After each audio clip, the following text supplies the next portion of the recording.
আসসালামু আলাইকুম। আজ আমি আপনাদেরকে একটা বিয়ে বন্ধ দিচ্ছি। এটা দিয়ে আপনি যদি আসলেই কাউকে ভালোবাসেন, কিন্তু তার বিয়ে হয়ে যাবে বা বিয়ে হয়ে যাওয়ার একটা পসিবিলিটি আছে, তখন আপনি চাইলে তার বিয়ে বন্ধটা করে রেখে দিতে পারেন। কিন্তু শত্রুতা করে কারো বিয়ে বন্ধ করবেন না। এটা খুবই খারাপ একটা জিনিস। এটা বিয়ে বন্ধ বা শেওড়া বন্ধ নামে পরিচিত। তো এই বিয়ে বন্ধ করার জন্য প্রথমত আপনার তার ছবি প্রয়োজন বা তার ব্যবহৃত কাপড়ের প্রয়োজন। বিস্তারিত ভিডিওটাতে আমি বলে দিচ্ছি। তার আগে বলে রেখে আমার চ্যানেলটা সাবস্ক্রাইব করবেন, লাইক, কমেন্ট, শেয়ার করবেন।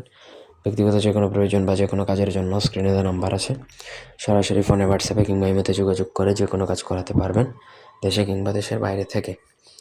তো প্রথমত তার ব্যবহৃত ছবি বা ব্যবহৃত যে কোনো একটা কাপড় ধরে নিলাম আপনার কাছে আছে।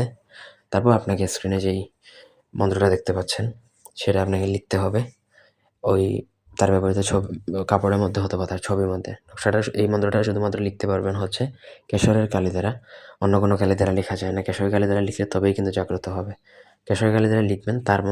তারপর সেখানের মধ্যে ৩টা কাটা দিবেন। লেবুর কাটা যেগুলো হয়, সেই লেবুর কাটা সেই ছবির মধ্যে রেখে দিবেন, অথবা আপনাকে সেই কাপড়, যেই কাপড়ে লিখবেন তার ব্যবহৃত সেই কাপড়ের মধ্যে লিখবেন। তারপর সেটা একটা পুঁটলা বেঁধে আপনাকে গভীর কোনো বন বা জঙ্গলে আপনাকে পুঁতে দিতে হবে।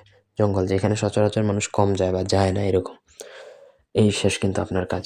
এটা পোঁতার পর কিন্তু তার বিয়েটা বন্ধ হবে, এবং এটা ততদিন বন্ধ থাকবে যতদিন পর্যন্ত সেটা এখান থেকে না ওঠানো হয়। এখন সেটা সে সরাসরি ফিজিক্যালি কেউ গিয়ে উঠাক, অথবা জিন চালান বা যাদের চালানের মাধ্যমে বা দেহদানব চালান করে যদি কেউ উঠায়, তখনই কিন্তু তার বিয়ে হবে। এর আগে কিন্তু যতই চেষ্টা করা হোক না কেন, তার বিয়ে কিন্তু বন্ধই থাকবে। কোনোভাবেই কিন্তু হবে না, যতই ট্রাই করুক না কেন।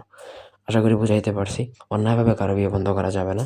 আপনি যদি কাউকে ভালোবাসেন, তার বিয়ে যদি হওয়ার পসিবিলিটি থাকে, তার বিয়ে বন্ধ করে রাখতে পারেন। পরবর্তীতে আপনি যখন ওইটা ওই জায়গা থেকে উঠিয়ে ফেলবেন, তখন কিন্তু তার বিয়ে হবে। আশা করি বুঝাইতে পারছি। কোনো অংশ বুঝতে অসুবিধা হলে কমেন্ট করে জানাতে পারেন, ব্যক্তিগত কাজে যোগাযোগ করতে পারেন। ধন্যবাদ সবাইকে। আল্লাহ হাফেজ।